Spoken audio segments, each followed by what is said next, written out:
Welcome to the Moulding Private Practice Show, where we help healthcare practitioners in private practice keep true to their purpose and build a life of mastery by providing the knowledge, skills, and tools to bring their dreams to life. In this episode, we cover the importance of having a story brand for your private practice and how you can use stories to build an amazing marketing framework for your private practice. If you listen to this episode and you implement what you're about to learn consciously and strategically, you will radically change your private practice and life forever. Don't just listen to this episode and walk away with a few ideas. Really listen, take some notes, make a plan, and implement what you're about to learn. This can change everything. Let's start the show. Hi, Shaz. Ready to go? Hi, Oliver. Yes, definitely ready to go. Cool. So I thought for this session, I thought we should talk about story brand and healthcare practitioners. And, if I just started out with, just saying, even that term story brand, it took us a really long time. Well, it took me a really long time to firstly understand that. And I kind of just stumbled upon it. The purpose of this episode is just to talk about, can healthcare practitioners have a story for their private practice? And again, that sounds really weird, but I do want to reference something. So there's a book by Donald Miller called Building the Story Brand. And coming from an IT background or even a business background, I had no marketing experience. And I think, that's the reason some of my earlier businesses never kind of worked, because I would always just concentrate on the product and never the marketing or the sales aspects. And it sounds like the weirdest thing, because obviously, sales is the lifeblood of any business. But for me, that I never understood it. And although I did it at varsity, I did business management at varsity. And I think we even did the 4 Ps as part of marketing, or the marketing module. I never understood it. So I kind of stumbled. I worked with a consultant with this business in the early days, and he kind of introduced this concept to me on brand archetypes. And again, that was like night and day in terms of understanding that.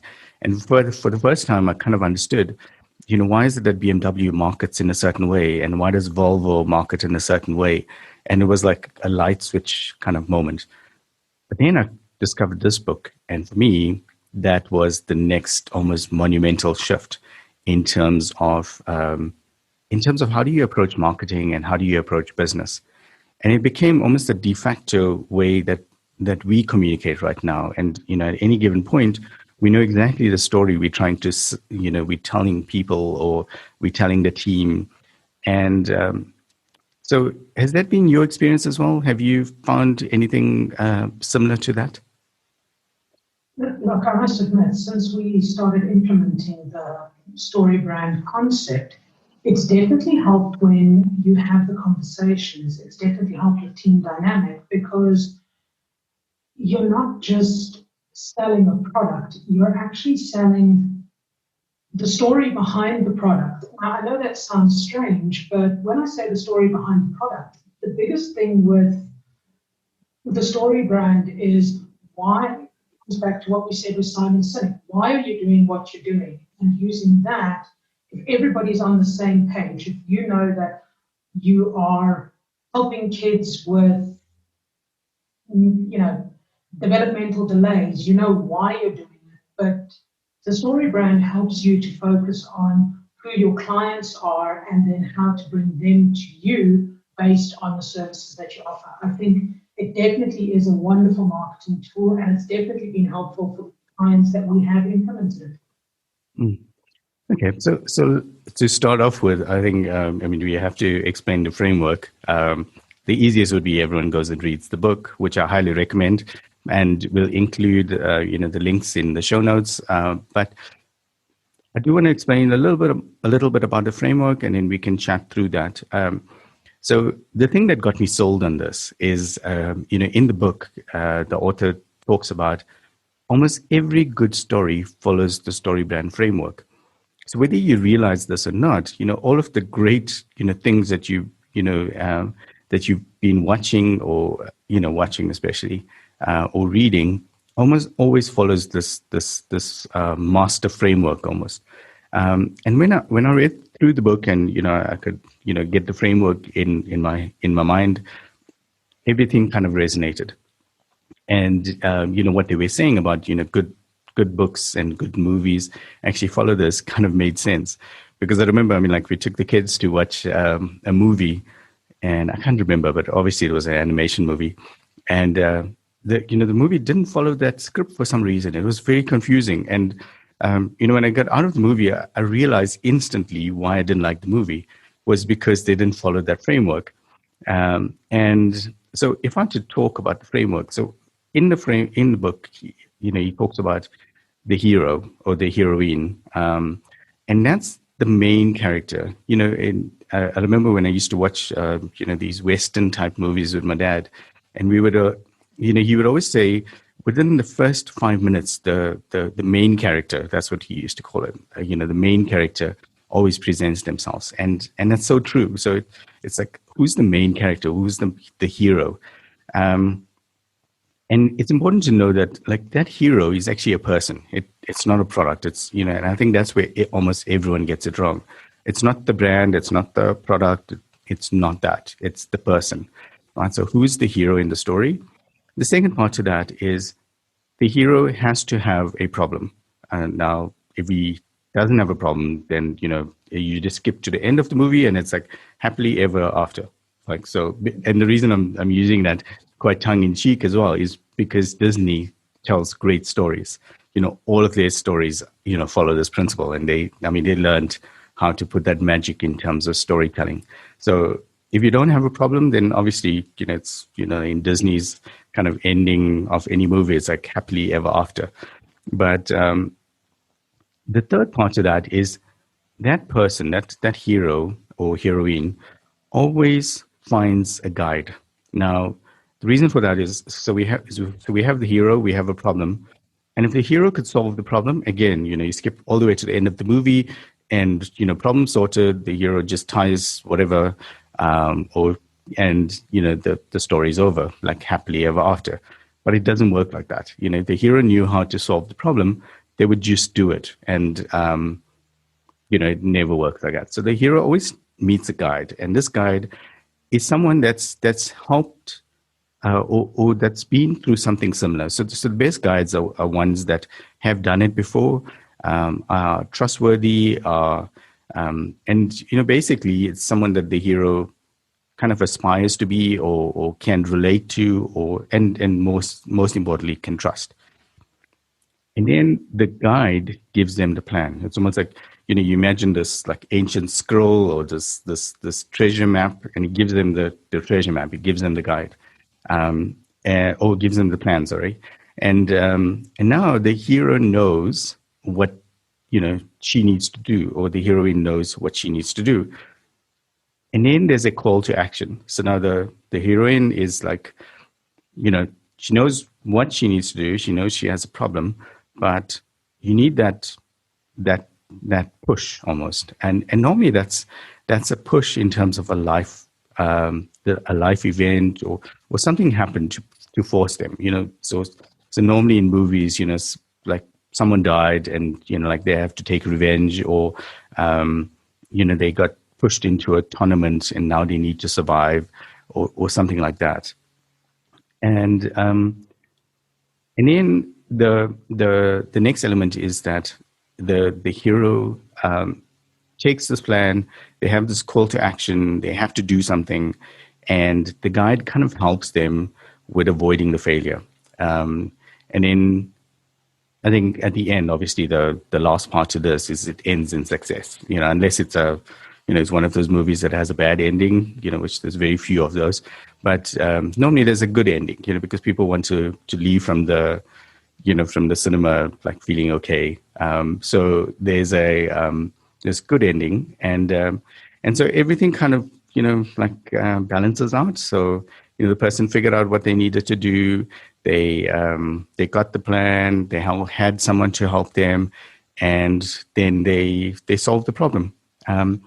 And I do want to say, so that's the framework. But I do want to say it's almost like they call it the reluctant hero. So normally it's the hero is not like going full blaze at this and really wants to do it. They normally have to be convinced that this is the case. And that convincing is from the guide, or that was from the life event. But there's some level of reluctance from the hero's part. So if you look at heroes, like movies as well, there's, they definitely spend some time, in the movie or in a book, trying to convince the hero, actually, this is your plan, this is your life path, this is what you need to do. Does that make sense, Shaz? Oh, definitely. But, you can translate that into anything. And I think that's why story brand is so phenomenal. If you take a healthcare practitioner, invariably they are the guide. The hero is whoever the patient may be. And the quest is, how do you get that patient from the struggle that they're having now to overcoming that and leading a full, healthy, and normal life? And then the weapons are obviously the tools or coping mechanisms or adaptations that you give that patient in order for them to do those simple things. So, one of the easiest examples to use would be a person who's lost their sight. So, immediately they're going to need help with how to function normally again. And the tools can be anything from their doctor to assisting them with a guide dog and learning Braille, but they have to want to do that. And that's where the practitioner comes in to help, to guide them to make the right choices and get to the point where, despite suffering the life-altering incident of losing their sight, they're still able to live a full and functional life. I think if we translate story brand into anything that you do, you mentioned BMW and Volvo. I mean, Volvo talks about safety. Now, safety can't be a hero, but the hero of the day is the family in the car, because they know that they're safe. Volvo has guided them to make the right decision and use that safe vehicle to get them from the start of their journey to the end. So I think it's definitely worthwhile contemplating in anything that you do from a marketing point of view. How do you get the hero to see you as the guide, and then what tools do you offer to help them complete that quest? Yeah, I like that. So I like the fact that you obviously related it to the healthcare practitioner. And, it's a story that, whenever we tell that to healthcare practitioners, especially when we start working on the websites and say, okay, what do you want on the website? It's definitely a nice aspect to look at it, because you're not looking at it from the lens of, I'm the hero, as in, the healthcare practitioner is the hero, and I'm just here to solve the problem, because that's not the case. It's, they're the guide. They have the tools, they have the weapons, to be able to help them. So if I had to relate that to KITRIN, in terms of what we do, and I think because healthcare practitioners hopefully are the ones that are, listening to this or watching this. So if I had to relate this back to KITRIN and how we work, in terms of the methodology, we definitely not the hero. It's the healthcare practitioner that's the heroine. We definitely the guide. When it comes to the plan is pretty much that methodology that we covered in the first episode, and it's that here's your plan. This is how you move from going into private practice to getting your admin sorted and to building the private practice to the revenue levels that you want. And this is now how you go to the next level in terms of a non-time-based therapy income, all of those kind of things. And then the weapons, that are on the, that are tied to the plan becomes the products that we offer, and the guides, and the documents, and even things like this content becomes almost like the things, the tools that they use that complements the plan. And then if you look at the call to action, this one I spent some time trying to think of this, and it kind of comes up all the time as well. So if I had to give a tangible example of how the call to action kind of comes in, is normally a client would call us or contact us when there's a life-changing event. And every year this happens without fail because the life-changing event is the end of the year.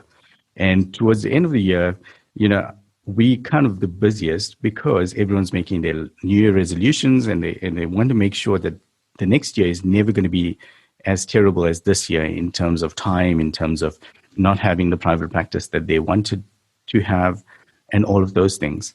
The other one that kind of calls to mind, because we signed on a client recently as well, and it's just like when there's new arrival in the family, then you realize actually I don't have 4 hours for admin and 4 hours for baby and this and that, and immediately it's like, okay, that's a life changing event, and it kind of pushes them to like, okay, how do I find a solution for this?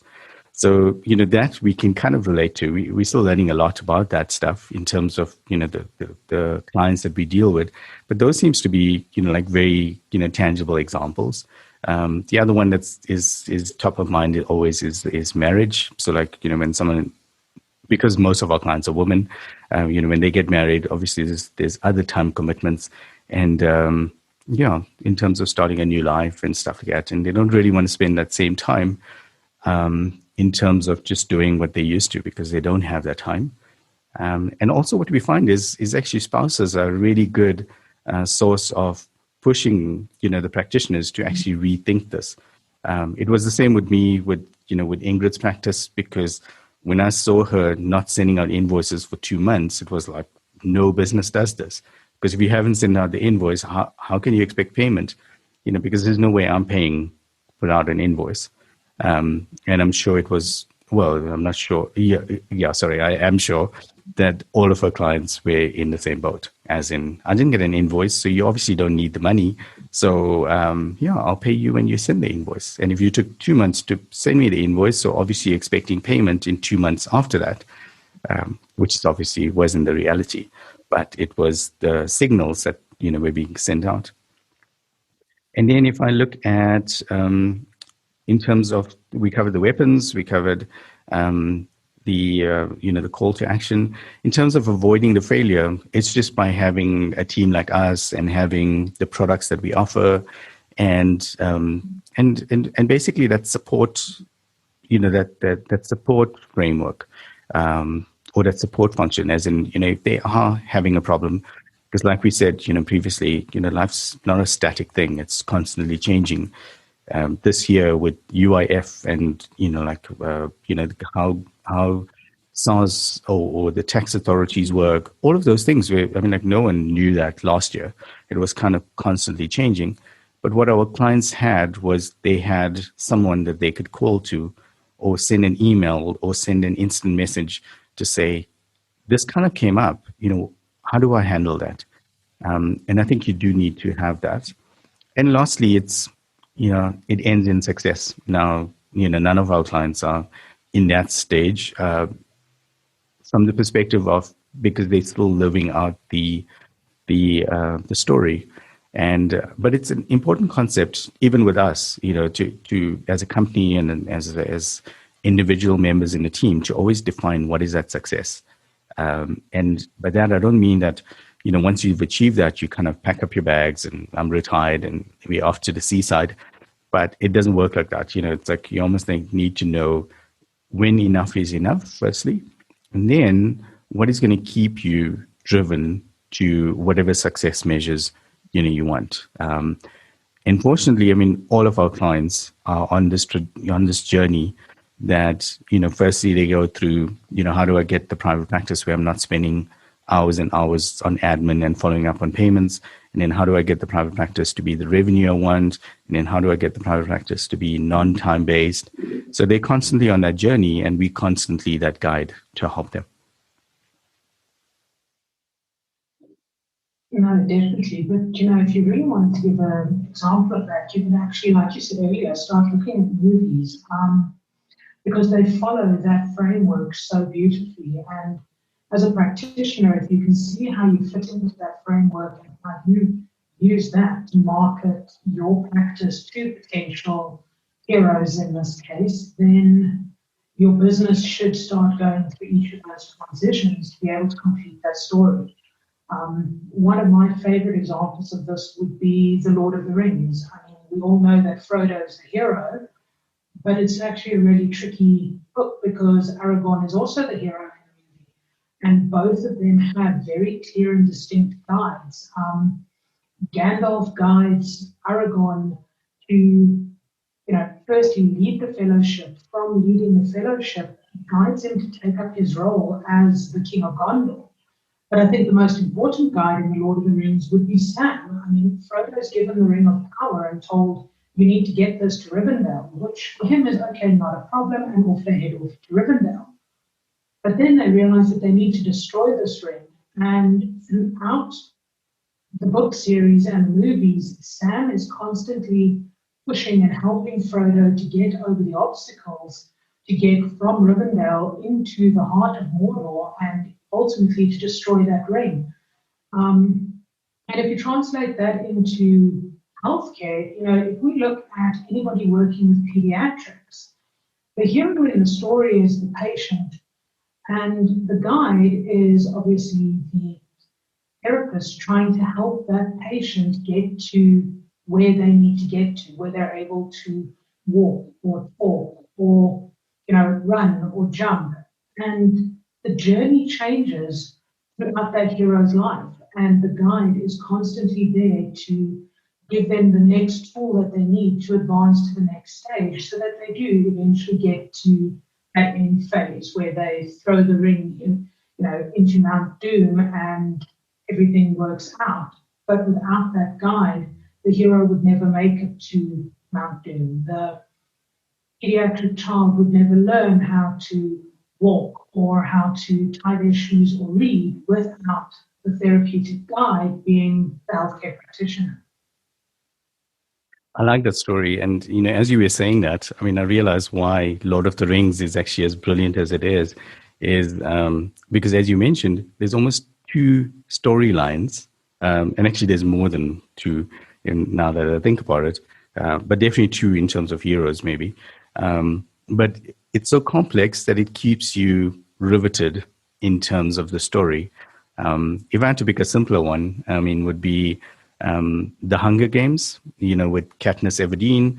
And again, the reason that, your example as well as the Hunger Games are good examples is when those movies came out, they kept audiences waiting for the next installment for years.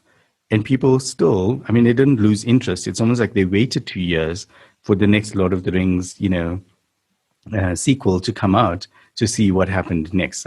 Obviously the ones that read the book, knew what was going to happen anyway. But still, people, if whether you read the book or not, you still went to the movies and watched that movie for 3 hours. And I did the same with Hunger Games. We loved the story. We connected with the character, with Katniss Everdeen. She was the ultimate reluctant hero or heroine because, she didn't want to do this. The life-changing event was like she got, chucked onto the tournament. And again, not because she wanted to, but only because her sister was chosen, to go to the tournament. And she knew her sister would obviously not survive that tournament. And then, the reason I resonate with the Hunger Games as well is that it has all of the aspects of almost like being very dramatic. Katniss was the ultimate reluctant, heroine. Hamish was the like a really dramatic, terrible guide. But he did do it before, so it was almost like you couldn't pick a worse guide in terms of that. And he even in the movie, he struggles. Well, I think the director probably struggled more to be able to to almost get the audience to be convinced that actually Hamish has got this. He's not going to let Katniss down. And then I think with the weapons as well, so Katniss, she had a weapon of choice already, because I think they give them a weapon when they start and they tell them to choose or something. So she already had one, but the other weapons were all of these gifts that she got, from the sponsors. If she earned their trust and she earned or she was, she was liked.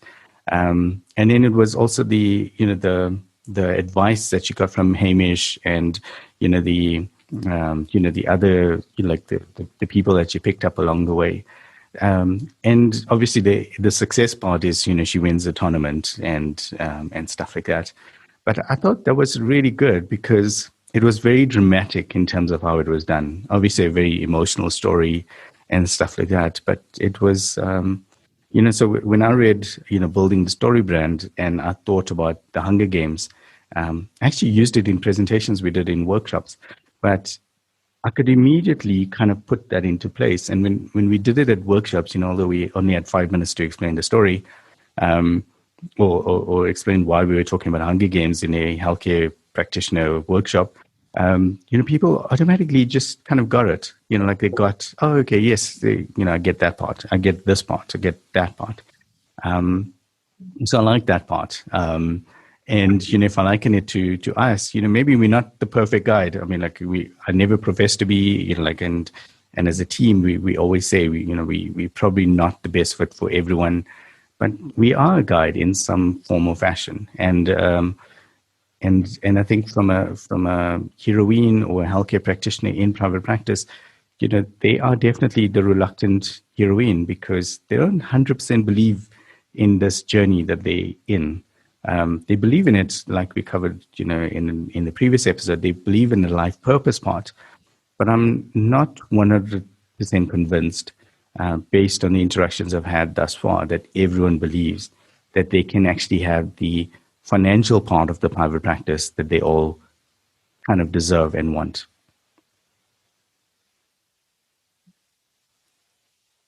No, very much so. I mean, the interactions we've had with a lot of current clients and potential clients is when you start having the conversation of you can move your practice to a point where you're earning the revenue that you want and you have the free time that you want, and even to the next phase of earning that passive income, a lot of practitioners kind of look at you as if to go, okay, well, which bus did you fall off? Once you start explaining that story and showing them, giving them the tools, and that could start off with something as simple like you mentioned earlier, a software to make sure that you are able to generate that invoice, send that invoice out to where it needs to go to, or, do you have somebody to answer those phones so that you don't miss those potential clients calling in for sessions? Each one of these tools helps you build your practice to the point where you can have that life that you want. And you revert it all back to, yes, in our story, we are the guide and the practitioner is the hero. But when you convert it from the practitioner's side, the practitioner is the guide and their potential patients, each one of them is a hero. And when you look at how do you ensure that that hero trusts you as a guide, that's through making sure that each one of your tools works, that you've done it, you've gone through this with other heroes that have had the same or similar situations, and this tool helps, whether it be in psychology and you're using BWRT, that this helps people that have addiction issues or want to quit smoking. So that is the tool to help the hero who desperately wants to try and quit smoking okay, I can do this. And by quitting smoking, they reach the end of their quest, but they can't do it without the assistance of the practitioner. And I'm not saying that practitioners can't succeed and have practices without our assistance, but they, in their own way, have to find guides. And that could be reading a book, speaking to colleagues. But at the end of the day, you need to be able to determine very categorically who is the hero and who is the guide in every story so that you can reach that happily ever after ending.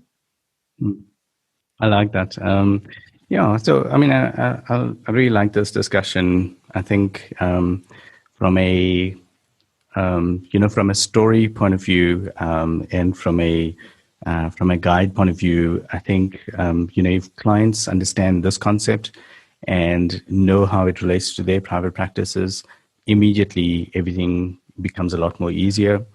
I think it also helps potential clients that are interested in working with us to be able to answer that question as well, as to, so they don't really just pick one of the products and say, okay, I want to work with with KITRIN because of this. It's actually, I want to work with KITRIN because they are the best guide that I can probably pick right now. And also with that, by just saying exactly what I just said now, it also means that we don't have to be the guide forever. Maybe it's only in this part of their private practice that we are that guide, and then we kind of, or they move on because obviously they're the most important person in the story. And I think we can leave it there. Shaz, is there anything else that you want to add to this before we close it up? No, I think we've covered everything really nicely on just that understanding of what that story is for all sides involved. Okay, perfect. Cool. Thank you very much. I'll speak to you soon. Catch up with you soon. Hey everyone, thanks for listening. As always, stay tuned and we'll speak to you in the next episode.